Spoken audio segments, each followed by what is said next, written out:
Father,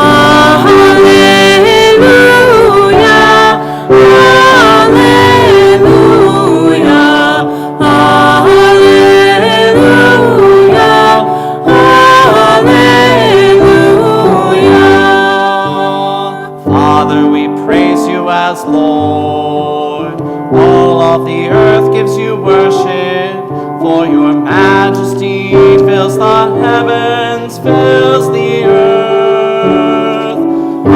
Alleluia,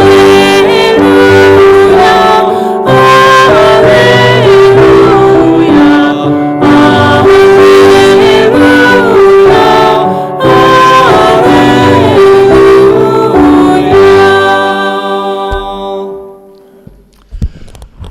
The Lord be with you. A reading from the Holy Gospel according to Matthew. Glory to you, O Lord. When Jesus was born in Bethlehem of Judea, in the days of King Herod, behold, Magi from the east arrived in Jerusalem, saying, "Where is the newborn King of the Jews? We saw his star at its rising and have come to do him homage." When King Herod heard this, he was greatly troubled, and all Jerusalem with him. Assembling all the chief priests and the scribes of the people, he inquired of them where the Christ was to be born. They said to him, "In Bethlehem of Judea, for thus it has been written through the prophet, 'And you, Bethlehem, land of Judah, are by no means least among the rulers of Judah, since from you shall come a ruler who is to shepherd my people Israel.'" Then Herod called the Magi secretly and ascertained from them the time of the star's appearance. He sent them to Bethlehem and said, "Go and search diligently for the child. When you have found him, bring me word that I too may go and do him homage." After their audience with the king, they set out. And behold, the star that they had seen at its rising preceded them until it came and stopped over the place where the child was. They were overjoyed at seeing the star, and on entering the house, they saw the child with Mary, his mother. They prostrated themselves and did him homage. Then they opened their treasures and offered him gifts of frankincense and gold and myrrh. And having been warned in a dream not to return to Herod, they departed for their country by a different route. The Gospel of the Lord.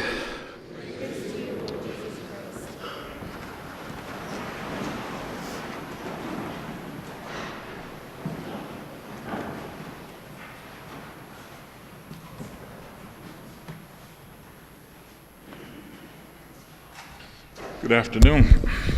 I'm going to have to watch myself. There's this natural tendency to say good morning, and it's not the thing. You know, today's feast day, Feast of the Three Kings, is a wonderful time for us to pause and do some reflection. Now, we know the story of the three kings, wise men from the east, the Magi. We may know their names. We certainly know what gifts they brought. We know of the conversation with Herod and as they went a different way home. And sometimes we get bogged down in that stuff because it's somewhat of the lore of our faith, and it's cool to know that stuff. But in the process, we may lose focus on the very important aspect of this holiday. We lose sight of the star. We lose sight of the light of Christ that invited these men to travel great distances and come to the Lord. That is the important aspect of today. because it coincides with the rest of the discussions we've been having during this Christmas season. The light of Christ. I said I was watching the other night in the midst of the snowstorm, and you could see people at Kennedy Airport with their little flashlights guiding planes into their gates. I talked a couple of weeks ago about the lighthouse at the mouth of harbors that guide ships in. And the same thing is true of us. This light of Christ is there for us. And it's not just there to call 3 wise men to the feet of Christ. It's called each one of us in that direction. The invitation is still there. The warmth and the love is part of our lives. It's not some ancient story. It's fact for us today. The light of Christ shines brightly and invites us to come to it. The task for us in this season is to figure out which light.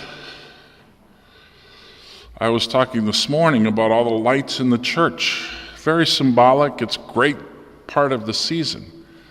But which one is the most important? Which one do we want to focus on? And like the number of lights we see around us this evening, our life is full of things that call us. Our life is full of important things and priorities that somehow distract us from the real call. In this season, what we have to do is do a little bit of discerning, do a little bit of figuring out what's important and what's not, and identify what is the call of Christ, what is this light that offers us warmth and safety, and then do away with a lot of the other lights. Ignore them. Deacon Roger and I were talking earlier today about going out in the country, and you lay on the grass and look at a night sky and there's thousands of stars. How do you figure it out? Which one did they follow?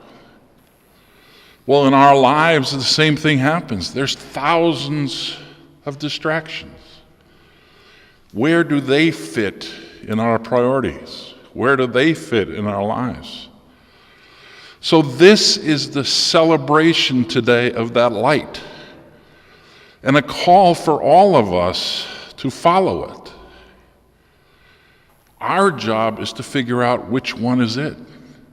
What's most important for us, and how are we going to get there? Today's feast is not the story of 3 ancient kings. Today's story is about each one of us in our journey toward Christ.